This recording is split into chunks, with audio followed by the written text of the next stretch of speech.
Hello everyone welcome back to Telugu ఉద్యోగ సందేశాలు YouTube channel. మన యూట్యూబ్ ఛానల్లో గవర్నమెంట్, ప్రైవేట్ అలాగే సాఫ్ట్వేర్ రిలేటెడ్ జాబ్స్కి సంబంధించి నోటిఫికేషన్స్ అయితే అప్డేట్స్ రూపంలో ఇవ్వడం జరుగుతుంది. ఈ రోజు మీ ముందుకు ఒక వండర్ఫుల్ జాబ్ ఆపర్చునిటీ అయితే రావడం జరిగింది. చూసుకుంటే మనకు ఆంధ్రప్రదేశ్ గవర్నమెంట్ నుంచి అయితే అఫీషియల్ నోటిఫికేషన్ అయితే రిలీజ్ అయింది. పర్మనెంట్ డ్రైవర్ ఉద్యోగాల కోసం అయితే నోటిఫికేషన్ రిలీజ్ చేశారు. కేవలం 7వ తరగతి పాస్ అయితే సరిపోతుంది. సో ఈ జాబ్కి అప్లై చేసుకోవచ్చు. మనకు జాబ్లో జాయిన్ అవ్వగానే 35,000 అయితే శాలరీ ఉంటుంది. ఈ వీడియోలో నేను క్లియర్ కట్ కంప్లీట్ డీటెయిల్స్ అయితే స్టెప్ బై స్టెప్ ప్రొసీజర్ అయితే ఎక్స్ప్లెయిన్ చేస్తాను. వేకెన్సీస్ ఎన్నున్నాయి, మనకు ఎలిజిబిలిటీ క్రైటీరియా, ఏజ్ క్రైటీరియా ప్రతి ఒక్కటి ఎక్స్‌ప్లెయిన్ చేయబోతున్నాను. సో, వీడియోని ఎండ్ వరకు చూడడానికి ట్రై చేయండి. చిన్న రిక్వెస్ట్ స్టూడెంట్స్, వీడియో నచ్చితే వీడియోని లైక్ చేయండి. అలాగే మాక్సిమం వీలైనంత వరకు అందరికి షేర్ చేయండి. ఇంకొక చిన్న రిక్వెస్ట్, మన ఛానల్ ఫస్ట్ టైమ్ వచ్చిన యూజర్స్ ఉంటే గనుక ఛానల్ సబ్స్క్రైబ్ చేసుకొని పక్కనే ఉన్న బెల్ ఐకాన్ ప్రెస్ చేస్తే నెక్స్ట్ టైమ్ నేను ఏ వీడియోస్ చేసినా మీకు అప్డేట్స్ రూపంలో రావడం జరుగుతుంది. So, let's get into the official notification students. మనకు అఫీషియల్ నోటిఫికేషన్ వచ్చేసి ఆంధ్రప్రదేశ్ హైకోర్ట్ నుంచి అయితే రిలీజ్ అవ్వడం జరిగింది. నేనైతే ఆంధ్రప్రదేశ్ హైకోర్ట్ వెబ్‌సైట్‌లో ఉన్నాను. apHC.government.in. సో, ఇది అఫీషియల్ నోటిఫికేషనా కాదా అని తెలుసుకోవడానికి మీరు ఈ వెబ్‌సైట్‌లో లాగిన్ అవ్వాలనే ఉద్దేశంతోటి ఈ వెబ్‌సైట్ చూపిస్తున్నాను. ఇక్కడ చూసుకుంటే మనకు వచ్చేసి డ్రైవర్ లైట్ వెహికల్ అని క్లియర్‌గా మెన్షన్ చేయడం జరిగింది. ఈ డ్రైవర్ లైట్ వెహికల్ అనే దానిపైన క్లిక్ చేస్తే మనకు పీడీఎఫ్ ఫైల్ అనేది ఓపెన్ అవుతుంది. సో, పీడీఎఫ్ ఫైల్ అనేది ఓపెన్ చేశాను. నేను చూసుకున్నట్టయితే మనకొచ్చేసి హైకోర్ట్ ఆఫ్ ఆంధ్రప్రదేశ్ నుంచి అయితే ఈ నోటిఫికేషన్ రిలీజ్ చేశారు. So, for the post of driver light vehicle అని క్లియర్‌గా మెన్షన్ చేయడం జరిగింది. అప్లికేషన్స్ వచ్చేసి ఓన్లీ ఆన్‌లైన్‌లో అప్లై చేసుకోవచ్చు. ఇది డైరెక్ట్ రిక్రూట్‌మెంట్ అనమాట. ఇక్కడ చూసుకుంటే వచ్చేసి మనకు జ్యుడిషియల్ డిస్ట్రిక్ట్స్ అనమాట. ఆంధ్రప్రదేశ్‌లో పనిచేసే జ్యుడిషియల్ డిస్ట్రిక్ట్‌కి సంబంధించిన నోటిఫికేషన్ ఇది. వచ్చేసి ఆన్‌లైన్ అప్లికేషన్ వచ్చేసి మనకొచ్చేసి 13థ్ మే నుంచి స్టార్ట్ అయితుంది మనకు. నెక్స్ట్ మంత్ 2 వరకైతే లాస్ట్ డేట్ అయితే ఉంటుంది. సో, ఇదొచ్చేసి నార్మల్ క్యాండిడేట్స్‌కనమాట. ఇంకొక ఇంకొక చిన్న ఇక్కడ ఇన్ఫర్మేషన్ ఏందంటే, ఆల్రెడీ ఎవరైతే కాంట్రాక్టింగ్ ఎంప్లాయీస్ అలాగే ఔట్‌సోర్సింగ్ ఎంప్లాయీస్ డైలీ వేజెస్ లాగా వర్క్ చేస్తున్నారో హైకోర్ట్ ఆఫ్ ఆంధ్రప్రదేశ్‌లో ఈ పర్టిక్యులర్ డిపార్ట్‌మెంట్స్‌లో వాళ్ళకి కొంచెం సెపరేట్ వెయిటేజ్ అయితుంది. సో, వాళ్ళ కోసం ఆన్‌లైన్ అప్లికేషన్ వచ్చేసి నెక్స్ట్ మంత్ 13థ్ నుంచి 24థ్ జూన్ వరకైతే వాళ్ళకి అప్లికేషన్ సబ్మిట్ చేయాల్సి ఉంటుంది. సో, వాళ్ళు డిఫరెంట్ కేటగిరీలోకొస్తారు. సో, వాళ్ళకి కొంచెం అడ్వాంటేజ్ ఉంది. సో, వీడియోని ఎండ్ వరకు చూస్తే మీకు ఆ అడ్వాంటేజ్ ఏంటనేది నేను క్లియర్‌గా ఎక్స్‌ప్లెయిన్ చేస్తాను. సో, వచ్చేసి నెక్స్ట్ చూసుకున్నట్టయితే మనకొచ్చేసి వేకెన్సీస్ చూసుకుంటే అనంతపూర్ డిస్ట్రిక్ట్‌లో 4 వేకెన్సీస్ అయితే ఉన్నాయి. మనకొచ్చేసి ఇక్కడ క్యాస్ట్ వైస్ సబ్ వేకెన్సీస్ కూడా క్లియర్‌గా ఇక్కడ మెన్షన్ చేయడం జరిగింది. అలాగే మనకు ఈస్ట్ గోదావరి డిస్ట్రిక్ట్‌లో 3 వేకెన్సీస్ ఉన్నాయి. మనకు అట్లాగే గుంటూరు డిస్ట్రిక్ట్‌లో 2 వేకెన్సీస్ అండ్ కృష్ణా డిస్ట్రిక్ట్‌లో 7 వేకెన్సీస్ ఉన్నాయి. కర్నూలు డిస్ట్రిక్ట్‌లో వచ్చేసి 3 వేకెన్సీస్ ఉన్నాయి. అలాగే చూసుకున్నట్టయితే ఎస్‌పీఎస్‌ఆర్ నెల్లూరు డిస్ట్రిక్ట్‌లో 1 వేకెన్సీ అయితే ఉంది. అండ్ ప్రకాశం డిస్ట్రిక్ట్‌లో 1 వేకెన్సీ అండ్ శ్రీకాకుళంలో 3 వేకెన్సీస్ ఉన్నాయి. విశాఖపట్నంలో 3 వేకెన్సీస్, విజయనగరంలో 1 వేకెన్సీ అయితే ఉంది. సో, ఈ అన్ని పొజిషన్స్‌కైతే ఫిల్ చేయడానికైతే డిఫరెంట్ డిఫరెంట్ కేటగిరీలో అయితే రిలీజ్ చేయడం జరిగింది. సో, బైఫర్కేట్ అయితే చేశారు. మీరిక్కడ చూసుకోండి. Okay. So, next educational qualification చూసుకున్నట్టయితే మనము కేవలం 7థ్ పాస్ అయితే సరిపోతుందని క్లియర్‌గా మెన్షన్ చేశారు. సో, ఎవరైతే ఇంటర్మీడియేట్ ఫెయిల్ అయ్యారో వాళ్ళు కూడా అప్లై చేసుకోవచ్చు. బట్ ఇంటర్మీడియేట్ కంటే ఎక్కువ క్వాలిఫికేషన్ ఉన్నవాళ్ళు అప్లై చేయొద్దని క్లియర్‌గా మెన్షన్ చేయడం జరిగింది.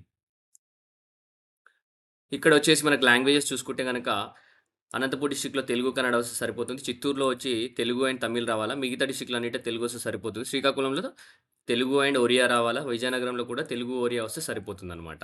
ఓకే. ఏజ్ లిమిట్ గనుక చూసుకుంటే మినిమమ్ 18 ఇయర్స్ ఉండాలా. మాక్సిమం 42 ఇయర్స్ అయితే ఉండాలి. ఇక్కడ క్లియర్‌గా మెన్షన్ చేశారు. సో, రిలాక్సేషన్ వచ్చేసి as per government rules OBC, SC, ఎస్టీకి 5 ఇయర్స్ ఉంటుంది. అలాగే మనకొచ్చేసి పీడబ్ల్యూడీ క్యాండిడేట్స్‌కి 10 ఇయర్స్ అయితే ఉంటుందని క్లియర్‌గా మెన్షన్ చేయడం జరిగింది. సో, మనం నెక్స్ట్ వచ్చేసి మనము ఆహ్, ఎగ్జామినేషన్ ప్యాటర్న్ గాని, డాక్యుమెంట్ సబ్మిటేషన్ ఏముంటదో ఆన్‌లైన్ అప్లికేషన్‌లో చూసుకుంటే మనకు, మీరు అప్లికేషన్ సబ్మిట్ చేసేటప్పుడు original certificates of academic and technical qualification సంబంధించి స్కాన్ చేసి మీరు అప్‌లోడ్ చేయాల్సి ఉంటుంది. అప్లికేషన్స్ ఆన్‌లైన్ సబ్మిషన్ అప్పుడు. అలాగే క్యాస్ట్ సర్టిఫికేట్ ఉంటే క్యాస్ట్ సర్టిఫికేట్ సబ్మిట్ చేయాల్సి ఉంటుందని క్లియర్‌గా మెన్షన్ చేయడం జరిగింది. దాంతో పాటు మీ current valid light motor vehicle driving licence కూడా అప్‌లోడ్ చేయడానికి క్లియర్‌గా మెన్షన్ చేయడం జరిగింది. ఇక్కడ చూసుకుంటే డ్రైవింగ్ లైసెన్స్ అయితే mandatory. Applicant shall upload practical experience with driving motor వెహికల్‌కి సంబంధించి for a not period of less than 3 years అనమాట. మీకు ఆల్రెడీ డ్రైవింగ్ వచ్చి 3 ఇయర్స్ అయి ఉండాలి. సో, మనకు 3 ఇయర్స్ ఎక్స్‌పీరియన్స్ ఉన్న వాళ్ళైతే అప్‌లోడ్ చేయాలని క్లియర్‌గా మెన్షన్ చేయడం జరిగింది. ఓకే. సో, నెక్స్ట్ చూసుకున్నట్టయితే మనకు మెథడ్ ఆఫ్ రిక్రూట్‌మెంట్ చూసుకుంటే మనకు కంప్యూటర్ బేస్డ్ ఎగ్జామినేషన్ టెస్ట్ అయితే ఉంటుంది. వచ్చేసి క్వెషన్ పేపర్ వచ్చేసి కంప్యూటర్ బేస్డ్ ఎగ్జామినేషన్ వచ్చేసి 80 మార్క్స్‌కి అయితే ఉంటుంది. స్కిల్ టెస్ట్ డ్రైవింగ్ కూడా ఉంటుంది. అది 20 మార్క్స్‌కి అయితే ఉంటుంది. కంప్యూటర్ బేస్డ్ ఎగ్జామినేషన్ వచ్చేసి 80 క్వెషన్స్ ఉంటాయి. అందులో 40 క్వెషన్స్ వచ్చేసి జనరల్ నాలెడ్జ్ ఉంటుంది. 10 క్వెషన్స్ వచ్చేసి జనరల్ ఇంగ్లీష్ ఉంటుంది. అలాగే 30 క్వెషన్స్ వచ్చేసి మెంటల్ ఎబిలిటీ అయితే ఉంటుంది. ఈచ్ క్వెషన్ వచ్చేసి 1 మార్క్ అయితే ఉంటుంది. సో, డ్యూరేషన్ వచ్చేసి 90 మినిట్స్ ఉంటుందని క్లియర్‌గా మెన్షన్ చేయడం జరిగింది.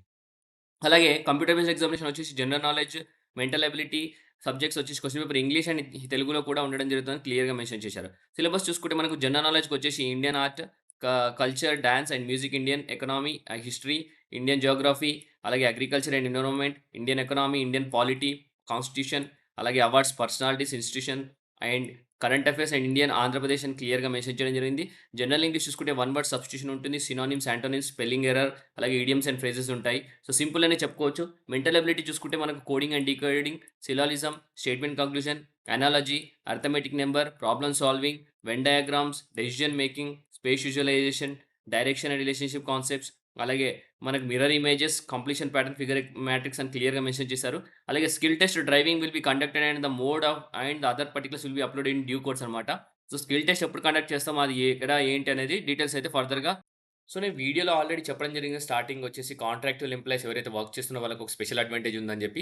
ఎవరైతే హైకోర్ట్‌లో వర్క్ చేస్తున్నారో ఔట్‌సోర్సింగ్ బేసిస్ మీద, కాంట్రాక్ట్ బేసిస్ మీద వాళ్ళకేంటంటే 6 మంత్స్ ఎవ్రీ 6 మంత్స్ ఎక్స్‌పీరియన్స్‌కి 1 మార్క్ అయితే యాడ్ అయితుంది. సో, ఎవరైతే ఆల్రెడీ 6 మంత్స్ వర్క్ చేశారో వాళ్ళకి అడిషనల్‌గా 1 మార్క్ అయితే ఇవ్వడం జరుగుతుంది. ఎప్ప వీళ్ళకైతే యాడెడ్ అడ్వాంటేజ్ ఉంటుంది. మాక్సిమం వచ్చేసి 20 మార్క్స్ అయితే యాడ్ అవ్వడానికి ఛాన్స్ ఉంది. సో, జాబ్ కొట్టే ఛాన్స్ అయితే వీళ్ళకి చాలా ఎక్కువ ఉందని చెప్పుకోవచ్చు. సో, మినిమమ్ క్వాలిఫైయింగ్ మార్క్స్ వచ్చేసి కంప్యూటర్ బేస్డ్ టెస్ట్‌లో 40% వచ్చేసి మనకు open competition, EWS category and 35% వచ్చేసి బీసీ కేటగిరీ, 30% వచ్చేసి ఎస్సీ, ఎస్టీ కేటగిరీ అని క్లియర్‌గా మెన్షన్ చేయడం జరిగింది. సో, మెరిటేరియస్ క్యాండిడేట్ వచ్చేసి 1:3 రేషియోలో డ్రైవింగ్ టెస్ట్‌కి అయితే పిలవడం జరుగుతుందని క్లియర్‌గా మెన్షన్ చేయడం జరిగింది. Okay. So, minimum qualify marks to be secured in skill test వచ్చేసి డ్రైవింగ్ వచ్చేసి 40% అయితే ఓపెన్ కాంపిటీషన్. అలాగే ఈడబ్ల్యూఎస్ కేటగిరీకి అండ్ 35% వచ్చేసి బీసీ, 38% వచ్చి ఎస్సీ, ఎస్టీని మెన్షన్ చేయడం జరిగింది. ఓకే. సో, ఇదొచ్చి direct recruitment. So, merit list కూడా ఆల్రెడీ చెప్పడం జరిగింది. ఎగ్జామినేషన్ ఫీస్ గనుక చూసుకుంటే మనకొచ్చేసి రూ. 800 అయితే ఈడబ్ల్యూఎస్ కేటగరీ, బీసీ కేటగరీకి అండ్ ఎస్సీ, ఎస్టీ కేటగరీకి రూ. 400 అనమాట. ఓకే. సో, ప్రతి ఒక్కరు ఆన్‌లైన్ అప్లికేషన్‌లను సబ్మిట్ చేయాల్సి ఉంటుంది. ఆఫ్‌లైన్ మోడ్ ఆఫ్ అప్లికేషన్ అయితే ఎంకరేజ్ చేయరు. So, application process step by step procedure కూడా ఎవరికైనా కావాలి అంటే దాని గురించి కూడా వీడియో చేద్దాం. సో, ఈ వీడియోలో నేను కావాల్సిన డీటెయిల్స్ అయితే ఇవ్వడం జరిగింది. డ్రైవర్‌కి సంబంధించిన పొజిషన్‌కి సంబంధించి మన ఆంధ్రప్రదేశ్ హైకోర్ట్‌కి సంబంధించి. వీడియో అందరికి వీలైనంత వరకు మన 7థ్ పాస్ అయితే అయ్యి ఎవరైతే ఖాళీగా ఉన్నారో అందరికి షేర్ చేయడానికి ట్రై చేయండి. చిన్న రిక్వెస్ట్ వీడియో నచ్చితే వీడియోని కూడా లైక్ చేయండి. అలాగే ఛానెల్ సబ్స్క్రైబ్ చేసుకోండి. Thank you for watching the video. Have a great day.